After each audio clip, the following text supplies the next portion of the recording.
Okay, guys, I just want to share something with you that's been heavy on my heart. About 2 years ago, I was disfellowshipped from the Jehovah's Witness religion, organization, cult is what I call it now. Lifelong. That's all I ever knew. So I've kind of been floundering a little bit because I don't know where else to go. And if anybody knows about Jehovah's Witnesses, they know that once you question their doctrine, you are considered mentally diseased. And if you don't change your way of thinking back to rank and file Jehovah's Witnesses, then you have to be kicked out of the organization because you will corrupt the rest of the congregation. So because I did not change, I could not change my views, because once you open Pandora's box and you see all the lies and the deceit of this organization, and my heart was sincere, I finally decided, after being in and out of the faith for many, many years, I've always struggled with the beliefs. It didn't make any sense to me. So when I started, the catalyst for me is when my father was dying. And he says, Monica, he says, make my heart glad. He says, draw close to Jehovah, draw close to his organization. That's the ark, Monica. Stay in the ark, because that's your only salvation, is Jehovah's organization, which is the Watchtower Bible and Tract Society. And I promised my dad, I said, Daddy, I am. I'm going to try. I'm going to do the best I can. After my father died, it became more on my heart, because I made this promise to my dad because he was so passionate about it. So I decided I'm going to keep my word to my dad because he loves me, So I started going to the meetings back, getting back in the field service, parts on the meeting, learning as much as I can, trying to get back in the groove of things in Jehovah's organization. Excuse me, guys. And I started going out in field service, knocking on doors, and the seasoned sister, elder's wife's sister, was sort of like my mentor. I had two of them and a couple of other sisters that really tried to help me understand. And I did not understand the whole 607 BCE 1914 thing. It did not make sense to me. So I said, if I'm going to be going door to door, knocking on people's door and telling them, trying to help them gain everlasting life, I truly needed to understand what I was trying to teach them.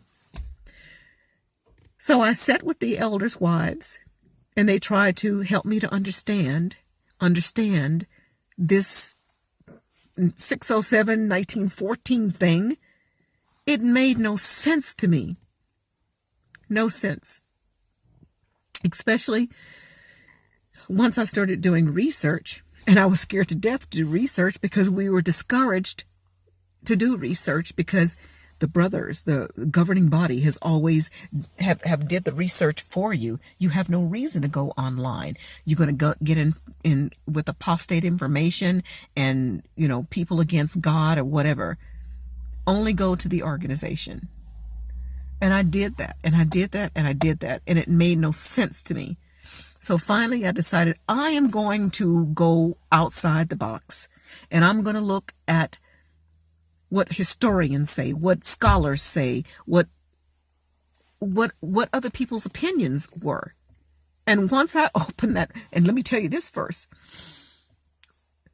I contemplated doing this because I was so afraid that God was going to strike me dead by the keystrokes of going beyond the organization. That's crazy.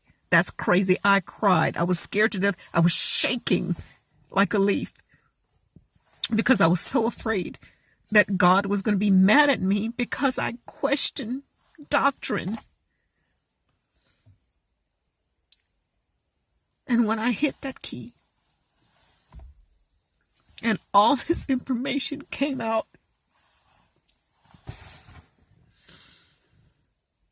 I cried like a baby. I was angry. So angry. It's like the rug had been pulled from under me. Just flashed. I'm like, what? I'm not going to get into the whole everything that I learned and whatever. You can do your own research about that. But it was an awakening for me with that particular subject. And then I started doing more of the history of Jehovah's Witnesses, and I found out that Charles Taze Russell was a Mason. Today, if you go to his gravesite, it's a prayer pyramid, a Masonic pyramid. Our founding father.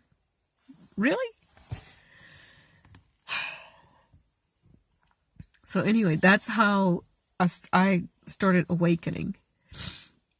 And then one day that started my quest of looking for information and, the validity of the Bible and everything. So I'm sitting one evening watching a documentary on, I think, the Discovery Channel about the Bible, fact or fiction, or whatever. I immersed myself in learning as much as I can about the history of the times that are in the Bible and trying to, piece it together.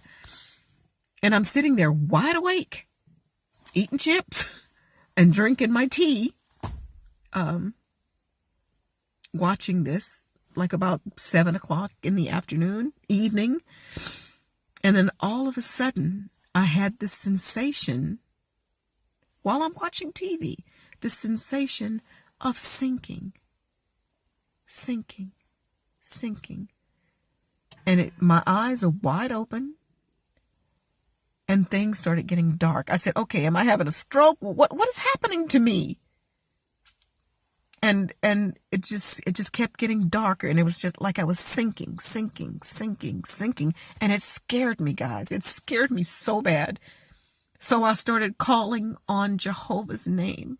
Because that's how I've been taught. If you're really afraid and you need your father, you call on his name. You call on God's name. So I started calling. And the words wouldn't come out of my mouth. But from my heart, I was saying, Jehovah, help me. Please help me, Jehovah. And the more I said, Jehovah, I dropped. Jehovah, help me. And I dropped. Jehovah, please help me. And I dropped. And at this point, I'm scared to death. My eyes are wide open. I see the television. I see the lights in my room.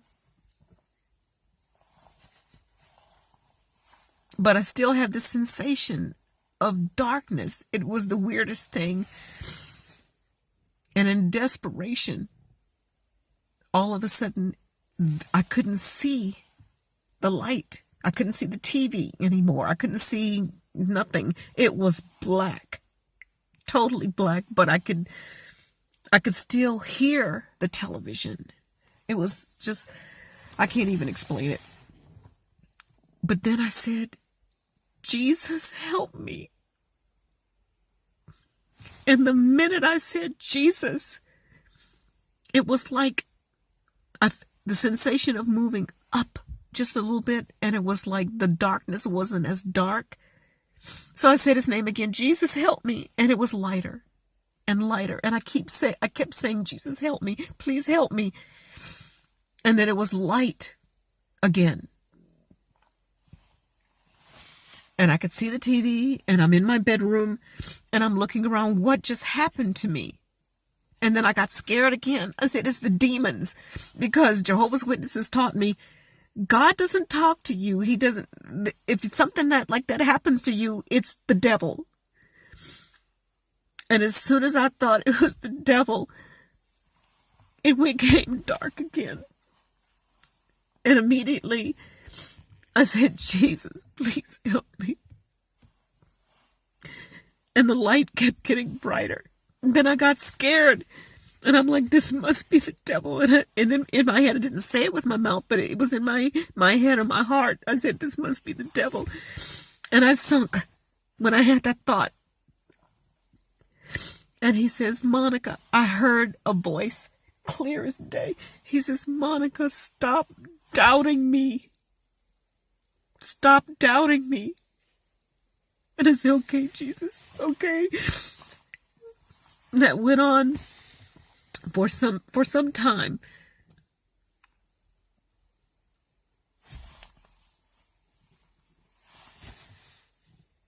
And after it was all over with, I fell down on my knees and I prayed to Jesus, thanking him for speaking to me, for waking me up. I don't know what all this means. I don't know what this all means.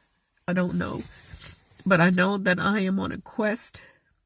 I'm listening and I'm watching, because the scriptures say my sheep will hear my voice. And I truly believe I'm one of his sheep. I don't feel like I deserve to be one of his sheep, but I feel firmly in my heart that he called me. I don't know what I'm supposed to do at this point, but I'm just going to listen to his voice. I know people will look at this video and say, this woman is crazy out of her mind, because if I was to see something like this, I say, well, something must be wrong with her. What was in her tea? I think I'm a pretty level-headed person. And I don't even know what this video means, but I just wanted to share this with other people who may have had a similar experience. I don't belong to any type of religion. I'm searching and I'm listening for his voice. And I will continue to. Anyway, just wanted to share that with you guys. I don't know what it means, but just wanted to share it.